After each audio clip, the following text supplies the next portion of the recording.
Hello everyone, this is Rosemary coming at you from Ansara Angels.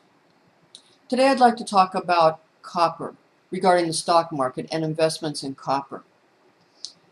Usually we talk about gold and silver. Silver being something that people like to have their Bibles, their guns, and their silver and be able to, be prepared for war or disaster. I'm not making fun because it's a very good investment. But this is not what we're going to talk about today. Gold is something that is a good long-term strategy for everybody, and especially for those who are wealthy enough to be able to afford it. Copper is something that people don't talk about too much. It's very pretty, but it takes a lot of upkeep, and it's an industrious metal that's used when people are building infrastructures, and in a lot of developing countries it's used, that kind of a thing, as you're developing. So it's for the industrious. During the season of Lent, you'll notice that the Catholic priests wear purple and the color of sort of wine and happiness. It's associated with, in Kabbalah, with the Sefer of Chokhmah, which has to do with happiness, and that's the root of wine. So, but happiness is not being found in drunkenness, but rather at Lent you're supposed to go to church, and that's where your happiness is found, is uh, the symbology. And it struck us that perhaps there's some other things that go on around this time as well.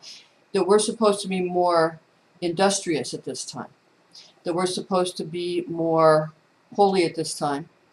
That we're supposed to do things a little more properly, be a little bit more organized, and again, more humble. And find our happiness in something like a church rather than a nightclub. So what does that have to do with copper? Well, the only reason it came up is because there was a lot of talk in the news about, like, for example, someone that we follow, Alessio Rostani, talked about George Soros, who sold off 50% of his gold, and some other rich people who sold off a lot of their gold. And, just last Friday or very recently. And today it's February 19th, 2013. And one wonders, why. And Alessia mentioned, and it was on his video, something, the George Soros, kill gold, as a metaphor, which brought into the mind from the Bible, Judges chapter 14, verse 8 to 9. Stay with me. I don't want to lose you yet. It'll make sense in a moment. And after a time, he returned to take her.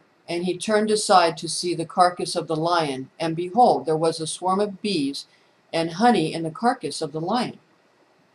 And he took thereof in his hands, and went on eating, and came to his father and mother, and gave them, and they did eat. But he told not them that he had taken the honey out of the carcass of the lion. So, in Scripture, what does the lion represent? It represents a lot of things, but it represents often pride, and that which is just very successful. It represents the sun gods, and all of that. And it represents gold. And interesting here, it's a dead lion, a carcass of a lion. And within it, there are bees. And these bees are busy making honey. And the honey is being fed to people, and honey has to do with money in Scripture, and bees have to do with that which is organized and industrious. So it gives one the feeling that perhaps one might take a portion of one's lion and kill it and give it up in order to invest in something more industrious and more humble. Okay. That was what came today as a vision of the honey and the lion from Judges 14, verses 8 to 9, because the theme for today was to be holy, regarding everything that you see almost every church give out today in the season of Lent. On Tuesday, February 19, 2013, it talks about reading Isaiah 55, 9 to 10, and That's for the Lent schedule, and it talks about holiness. And the Protestant religions are all putting out bulletins about being holy as well. And even on some other channels like the Groxt, who is a person who, is a Christian who looks into things in a very interesting way. He like reads maps to find prophecy, and he's very interesting. He was talking about a sinkhole. So holiness and that theme was up today. So there are themes that come through, and how they come through, if it's a conspiracy or just a coincidence or just because it's part of the whole Bible code, whatever you think is up to you.